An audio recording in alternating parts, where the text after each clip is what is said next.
Welcome back, everyone, to our second episode in the Author's Own series. And we're back with Raga Di Silva, uncovering her book, Untold Lies. In this episode, we're going to focus on the relationships that she speaks about in the book. Hi, Raga, welcome back. Hi, I love the 5 minute podcast that you have, 5 minute library Yes. podcast that you have. Love it. Thank you so much. So, in your book, you've explored a lot of relationships through your writing. You've spoken about your relationships with your siblings and how your brother dressed you up on this one Sunday that you all went to watch a movie, and that with your father, who was an alcoholic, your mother, and the comfort you found with her when you used to share the bed at night and sleep with her and cuddle with her, and of course, with your dog and your cat who helped you write the book. So tell us more about these relationships when you were going through the difficult times and through turmoil. Were there any of these that were very defining or helped you get through it? Gosh, that's such a deep question. I I I think life is all about relationships. It has got nothing to do with what you own, where you live, who you know, although we think that is what is important. But it is purely about relationships. I've lived my life nurturing every relationship. And of course, things have gone bad for me as well. I mean, there are certain people in my life I don't look back at. I don't even look at them. I don't even think about them. But mostly, whoever it is, I will know everybody's names, for instance, whoever it is, it doesn't matter what title, whatever. I know about their lives. So, me, relationship is very important. At the same time, the kind of person I am, I like to look after my people, whether it is my family or my friends. So, if there was anything bad happening, I wouldn't share. I don't share until it's over, until I have resolved it, found the solution, and things happen. If I'm going through a really bad time, nobody will know because I don't like to bring in that kind of darkness to anybody else. So I deal with it myself, and I have lived like that, and I feel very comfortable in dealing with it myself. I feel that, like I said to you, I think I feel like I can manage everything on my own. And I do that because as a little girl, I managed huge other issues. So I Yeah. feel that I'm capable. I protect my people, my relationships. So therefore, I don't bring them in when I am in a difficult place. And that's my way of loving them. Now, my mother was very important to me. My father was an alcoholic, I keep saying, but very important to me. I made peace. I'm sure he had his own journey because of which he became what he became. Sadly, he passed away many, many years ago when I was 6 years old. My siblings are very important to me. My dog at that time, Bruno, was super important, as you can see in that stories that I've said. We have a cat that we picked up from the rubbish bin in Mumbai from near Times of India building many years ago. Now he turned 10 in October last year. He's traveled everywhere with us, including now he's a rich cat in London, an NRI cat, like I say, with his own passport in London. And he's very important to my life because he would sit with me every day as I would write Untold Lies, and I would talk to Biscuit and I would have conversations about what do I write now, Biscuit? Should I write this or not? And he would do meow. So I say, okay, not writing anymore. You don't approve. But you say that everybody is important, whether it is people, whether it's a pet, whether it is a situation, they're all important. They're all relationships that we need to nurture. Wow. Um, that was a very deep answer to a very deep question. I think that's incredible how every single relationship in your life has played a part in you becoming who you are today. This brings me to my next question, which is about your relationship with trust. How has it evolved from when you wrote the book to now? Haja. Just in addition, you mentioned that there was a point in the book in one of the stories when it seemed as though your trust was broken, and there was an incident that made you lose your trust. So even how have you got it back since then, and what are your thoughts towards trust now? Every experience in life teaches you, right? So I really believe that trust as a word, if we use trust as a word, it's very fluid. So if today's experience of trust is poor for me, today I will not trust anyone. But tomorrow, if I have an experience where somebody has really, lived up to my version of trust, then I will start trusting again. So I don't think anybody who says that I don't trust anymore should be actually believed, because it's fluid, it changes. So for me, it wasn't different. When I felt betrayed, I stopped trusting. But then somebody else came along and made me believe in myself again. held my hand, loved me, I trusted again. So trust is like that. They say that trust should be given until you're betrayed. For example, when we sit on an aeroplane, right, we go on a flight, we don't go and ask the pilot, show me your credentials, can I trust you that you will fly this plane and get us to our destination? We simply trust. Now if something goes wrong, that's when your trust will be broken. Think, oh, maybe I should have checked whether this was the right airline for me, what is the history of accidents. So trust is like that. So I don't have an issue with trust. I have had moments of distrust, and I work on it all the time. I don't want any one bad experience to define my life for me. So if today it's hurtful.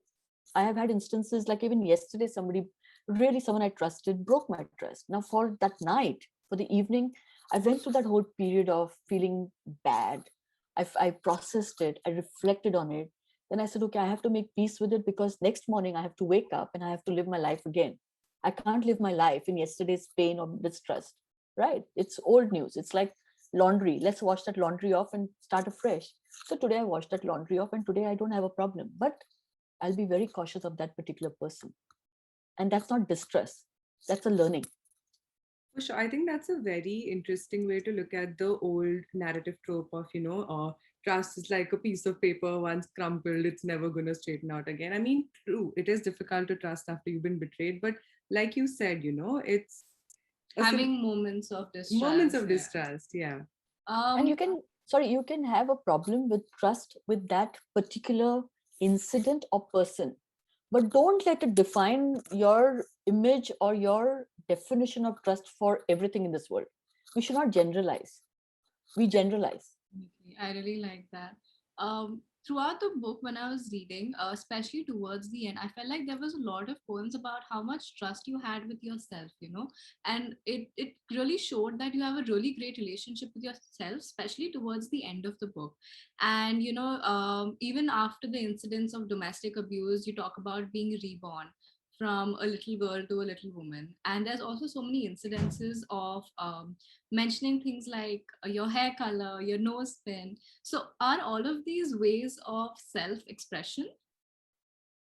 See, like I said, I don't really think and write. It just comes to me. And let me tell you, actually, if this is of any value to you, a lot of people asked me about the process of writing this book. And I think I didn't share that yet. I have never sat and written thinking, Aaj main ye likhungi. Today I am going to write this. You know how I write?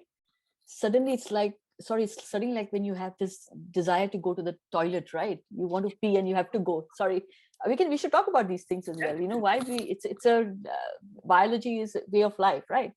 And you have to go, right? It's the same with for me writing. When I want to write, I cannot listen to it. I just get my laptop on and the words just flow. It's almost like I'm channeled to write. And I always say to my partner Nicola, I say, if I say this to people, they will not believe me. They won't understand, because I know there are famous people and very, very well-known authors who spend hours and hours and hours plotting, planning, structuring, and then they write, right? So nothing against those writers, fantastic, but I can't write that way. For me, it comes naturally, it comes organically. So that is one part. Now, what were you asking? What did you ask? you mentioned, talking about like your hair color, your nose ring. Self-expression. Yes. Self-expression, yeah. So like I said, so when if somebody will ask me on a particular day, why do you have two nose pins? Or somebody has made a comment about it, suddenly some words come and then I've written like what my two nose pins stand for.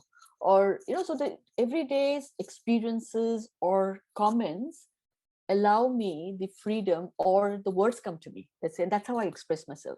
And you're right about one thing. In the book, it's like a journey from darkness into light, light, light, light. I want to say this to all our audience. It's so important to be kind to yourself and to love yourself. We are the last for us, right? There was a experiment conducted where, in fact, even in my talks, I do that. I ask people, if you had to look after one person, who would you look after? And people will say, only one person. So people will say friends, mom, dad, dog, cat. Not a single person, even in a room of 500,000 people, will say me. We never look after. We never even consider ourselves important enough to look after ourselves. It is so important. That's the starting point. we are made to feel guilty, especially women, when we don't look after our children, our husband, our in-laws, our parents. We are made to feel guilty. That guilt should not happen. So my book actually goes through that journey of, then finally I reached a point, I said, actually, if I look after myself, if I love myself, if I love every bit of my nail polish, my whatever the character that I am, then I am able to give so much more back to people. And you know what? It is the truth. Ever since I did that, I feel that I'm able to give so much more back to my friends, my family, even strangers. So self-love, self-expression is truly important. And that is what the book, I think, naturally came to the conclusion in the end. Did, yeah. Yeah, definitely. And I definitely agree on the self-love. But even when you asked the question right now in my Yeah, head, I was was like, my mom and like Piyushi I was and my blank. friends. I was so blank. No, but you're right. It's because if I'm not taking care of myself, I'm not in no condition to take care of anybody else. So it definitely should take precedence. And while we're on the subject of self and soul and, everything that makes us us, my favorite part about your book was your soul theory. I absolutely loved it. And I would love you to tell everybody about it and how it applies to you. Wonderful. So this soul theory came to me actually, like one day, like a prayer. I still remember that day. And I'm going to describe that day if you want to actually, it's like a writer writing this book, right? I haven't described that. Please. I was, my dad had passed already. I was in this house. There was the door that you see in the book. So this was open and there was a curtain hanging. And I was going, have you ever played that game where you go round and round, round, round the curtain and then suddenly you stop and then you Right. swirl around? Yeah. So that used to be my favorite game. So I was swirling like this and I fell. I remember I still have a scar, and I have a scar and I was bleeding. Sitting there was no one there to look after me. I sat there bleeding, thinking, this is real blood now. What am I going to do? Thinking in my head. And suddenly this came to me. This thing appeared in my head about the soul theory. Obviously, at that time, I didn't know anything about souls or about theories, about the Big Bang world, nothing. So the way I see our lives, like you and us, why we connected like that, right? Is that like the Big Bang happened with the Earth, and it went into different, there was a whole theory around it, and there were planets and stars that performed in the universe. I really believe that before we are born, our soul goes through a Big Bang theory, Big Bang. And there are little parts of a big part, small parts, millions of parts that go around into people's bodies. Then we are born. And basically, all our life, we are connecting to those little pieces of our souls. Some have small parts because you will dream of somebody, never meet them. You'll walk to a coffee shop or into a supermarket, you look at somebody in the eye and just nod your head. Maybe chotu parts of our souls are there, but some people you will start suddenly experiencing a little bit more attraction or connection. Maybe they have a bigger part. Then you fall in love. You don't understand the chemistry. What the hell is this, you say? I don't know why this person I'm so attracted to. People have many theories around it. My theory is that a bigger part of your soul has gone. But sometimes you can be in a relationship where you're totally in love, but you may meet somebody else who you feel even stronger for, and that could mean that that person has a bigger part of your soul. Who knows? So my point is that I think all our life we are seeking pieces to connect with pieces of our soul. That's all we're doing.